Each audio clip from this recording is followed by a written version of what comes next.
Trinetra eye hospital advanced cataract and laser centre. సూది మందు కుట్టు లేకుండా ఫాకో సర్జరీ ద్వారా కేవలం గంటలోనే ఆపరేషన్ చేసి డిశ్చార్జ్ చేయబడును. పాత బస్టాండ్ పక్కన అక్షయ రెస్టారెంట్ వెనుక, సిద్దిపేట. జిమ్ కెళ్ళి వస్తుండగా ఏదో ఫ్లెక్సీ అడ్డం వస్తుందని తీసి పక్కన పెడదామంటే ట్రాన్స్ఫర్ తాకిందంట. అంతే. చాలా మంచోడు వాడు. ఇప్పుడు కూడా హెల్ప్ చేయడానికి అది ఫ్లెక్సీ తీయబోయే వాడు ప్రాణాల మీదకి తెచ్చుకున్నాడు. ఓ నానా నా కన్నయ్య. అది వాళ్ళు ఏం చేసి ఫ్లెక్స్తో కాలిపోయింది, కానీ వాళ్ళ మీదకి వస్తుందని మేము పోయేవారికనే అక్కడ అడవిడ తీసుకొని ఇక్కడికి వచ్చి మళ్ళీ అక్కడికి పోయేవారికనే వాళ్ళు ఎక్కడెక్కడ మార్పిడి చేసిర్రు. కానీ ఇది దాగుతుందని దాగే పరిస్థితి కాదు. సుమన్ టీవీ ద్వారా సరైన న్యాయం చేయాలి.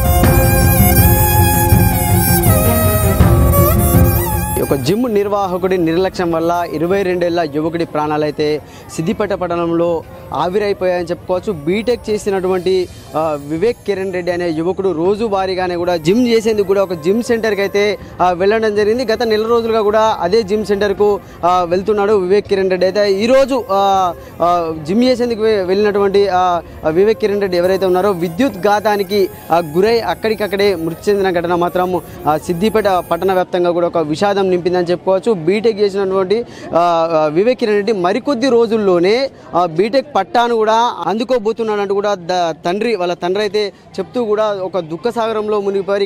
ఇప్పటికే ఇక్కడ సిద్దిపేట ప్రభుత్వ ఆసుపత్రికి తరలించడం కూడా ఎలాంటి లాభం లేకుండా పోయింది. ఇక్కడికైతే తీసుకురావడం పోస్ట్ మార్టం నిమిత్తం అయితే ఇక్కడ తీసుకురావడం వాళ్ళ తండ్రి ఉన్నారు. అసలు ఏం జరిగింది అనేది కూడా మనము తెలుసుకునే ప్రయత్నం అయితే చేద్దాం. అసలు ఏం జరిగింది, ఎన్ని గంటలకు ఇంట్లోకి వెళ్ళాడు వివేక్? నా కుమారుడు శ్రీ వివేక్ కిరణ్ రెడ్డి ప్రతిరోజు హైదరాబాద్ రోడ్లో ఉన్న ఎల్ఆర్ జిమ్, అది ఎల్ఆర్ ఉన్నట్టుంది, ఆ జిమ్కి వెళ్తుంటాడు. ఈరోజు ఉదయం 7 గంటలకు జిమ్కి వెళ్ళాడు.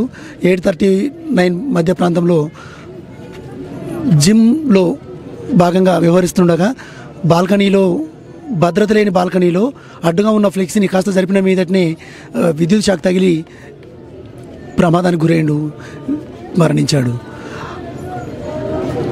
బాల్కనీలో కనీస భద్రత, ఫ్లెక్సీ జరిపితే బయట ఉన్న విద్యుత్ వైర్లోకి ఎలా వెళ్తుంది? ఈ బిల్డింగ్ ఏ విధంగా పర్మిషన్ ఇచ్చారు? భద్రత చర్యలు ఎందుకు తీసుకోలేదు? విద్యుత్ అధికారుల లోపమా, బిల్డింగ్ పర్మిషన్ లోపమా, లేదు నిర్వాహకుల లోపమా? ఎవరిని నిర్లక్ష్యమైనా దానిని నేను ప్రశ్నిస్తున్నా. నా కొడుకు జరిగిన అన్యాయం లోకంలో ఇంకెవరికి జరగద్దు.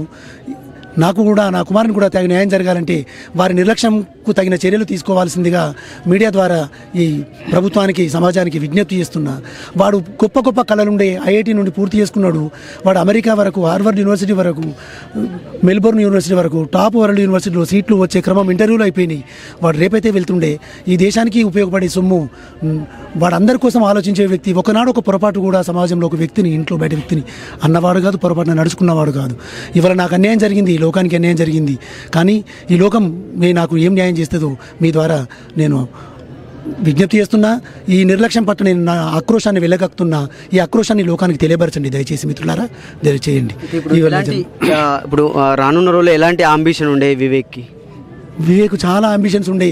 వాడు ఆర్టిఫిషియల్ ఇంటెలిజెన్సీలో విజన్ అనేటువంటి, how to work vision, AI vision అనే కోర్సు కొత్తగా వచ్చింది. దానిలో చదువుతాని కలలు కన్నాడు. అది మనకు అడిలైడ్ యూనివర్సిటీలో ఉంది. అడిలైడ్ యూనివర్సిటీ మరియు ఆస్ట్రేలియన్ నేషనల్ యూనివర్సిటీలో రెండింటిలో ఉంది. వాటికి అప్లై చేసిండు. వచ్చే క్రమంలోనే ఇంత పిడుగు లాంటి దుర్వార్త, ఇంత అన్యాయం జరిగింది. వాడికి అన్ని ఆలోచనలు ఉన్నాయి. ఇక్కడ స్థానికంగా వచ్చింది ఐఏఎస్ ప్రిపేర్ కమన్నా. ఐఐటి విద్యార్థి కదా, ఐఏఎస్ అంటే వద్దు, ఇంతకన్నా గొప్పగా ఎదుగుదాం, ఇంతకన్నా గొప్పగా పోదాం. వాని ఆలోచనలన్నీ ఎక్కడికో ఉండే. ఇప్పుడు నేను చెప్పి గొప్ప కాదు, వాడు గొప్ప, నా కుమారుడు గొప్ప. వాడు ఒకనాడు ఒక పొరపాటు మాట్లాడలే, ఎవరిని ఇది చేయలేదు. వాని కళలు చాలా నిష్కల్మషంగా ఉండే. ఎంతోమంది, కొంతమందికి తెలుసు మిత్రులు, రేపు ఎల్లుండో నా మిత్రులు చెప్పిండ్రు, ఆస్ట్రేలియాకైనా అమెరికాకైనా టాప్ యూనివర్సిటీకి వాడికి వస్తుంది. ఇంటర్వ్యూ చేసిండు, నిన్ననే ఒక ఇంటర్వ్యూ చేసిండు, 3 రోజుల కింద ఒక ఇంటర్వ్యూ చేసిండు. వాళ్ళు ఫీజు కట్టేయండి, మీకు ఫైనల్ అప్రూవల్ లెటర్ పంపుతామని చెప్పిండ్రు. ఇంతలోనే ఈ దుర్వార్తన, ఇంత దుఃఖమా? Adelaide university, Australian national university, university of Sydney, technological university of Sydney, ఇవన్నీ లేదు. అమెరికాలో వాడు MIT వరకు, మెసాచ్యూసెట్స్ ఆఫ్ ఇన్స్టిట్యూట్ టెక్నాలజీ వరకు వానికి కళలు ఉన్నాయి. అన్ని కళలు అయిపోయినాయి. నా జీవితం అంధకారం అయిపోయింది. ఆఖరిగా మీతో ఏమైనా మాట్లాడాడా? ఉదయం ఏమైనా వెళ్ళాను? ఏమీ మాట్లాడలేదు. జిమ్కు రోజులాగానే వెళ్తున్నా అని నేను స్కూల్కి వెళ్ళే క్రమంలో వాడు ముందు వెళ్ళిండు. నేను అరగంట లేట్గా నా స్కూల్కు నేను విధుల ప్రకారం బయలుదేరాను ఇంటి నుండి. వాడి చివరిసారి చూపు అదే, వాడి చూపు నాకు చివరిసారి అదే. వాడిని తినిపోరా అన్న రోజు తినడు, ఏవైనా స్నాక్స్ తినిపోరా అంటే వచ్చినాక తింటాను నా కొడుకు, వచ్చినాక తింటాను. ఇంత అన్యాయం ఎదురుతుందని ఎవరు అనుకోలేదు, వాడు అసలే అనుకోలేదు. ఏమిటి దుఃఖం నాకు, ఏమిటి దుఃఖం. ఇప్పుడు నిర్లక్ష్యము ఎంతమందిని చంపుతారు, ఈ నిర్లక్ష్యమే కదా చంపింది. వాడికి అడ్డుకోవడం ఉంటే ఆ బోర్డు వీడు సరిపడు ఎందుకు? ఆ నిర్లక్ష్యపు నిర్వాహకుడికి ఏమాత్రమైనా కనీస జ్ఞానము పరిజ్ఞానం ఉందా? అన్పార్లమెంటరీ మాట్లాడలేకపోతున్నా, విద్యావంతున్నాయి అన్పార్లమెంటరీ మాట్లాడలేకపోతున్నా. అడ్డం ఎట్లుంటుంది? ఫోటోలు తీసుకొచ్చిండ్రు, సీన్ రీకన్స్ట్రక్షన్ చేసి ఫోటోలు తెచ్చిండ్రు, నిర్లక్ష్యం కనబడతా ఉంది. ఒక అడుగు గ్యాప్ కూడా లేదు. ఆ సందులో నుంచి జిమ్ వినియోగదారులు ఎలా వెళ్తారనుకున్నాడు ఆ నిర్వాహకుడు. కనీస జ్ఞానం ఉంటుందా? అడ్డం పెడతారు, ఎవడైనా పొడుగు పెట్టుకుంటారు, అది బయట పడేసుకుంటారు. బాల్కనీకి భద్రత లేదు, మీరు ఇప్పుడు వెళ్ళి చూడండి, భద్రత లేదు. ఈ బాల్కనీని జరిపితే బోర్డు విద్యుత్ వైర్లకు తగిలింది అని అంటే ఏమాత్రం భద్రత లేదు, ఏమాత్రం కనీస సంరక్షణ చర్యలు లేవు అని అక్కడ కనిపిస్తూ ఉంది. ఈ నిర్లక్ష్యం కనిపిస్తూ ఉంది. అక్కడ బయట వైరుకి ఎట్లా పోతే లోపల బాల్కనీ ఉన్న ఫ్లెక్స్ ఎవరిదైనా పోతుందా? అది అందకుండా అంత దగ్గర కట్టుడే తప్పు. దానికి బాల్కనీ చర్యలు పద్ధతిగా లేకపోవడం మరింత తప్పు. ఇంత అధ్వానంగా నడుస్తున్న సమాజం పట్ల నాకు చాలా ఆవేదన ఉంది, ఆక్రోశం ఉంది, ఆక్రందన ఉంది. దీనిని వ్యక్తపరచండి, నాకు తగిన న్యాయం చేయండి. ఏం న్యాయం చేస్తారు? వాడిని తీస్తారా? ఈ దుఃఖం నా శ్రీమతిని అడుగు, వాడి తల్లిని అడుగు, చెప్తుంది.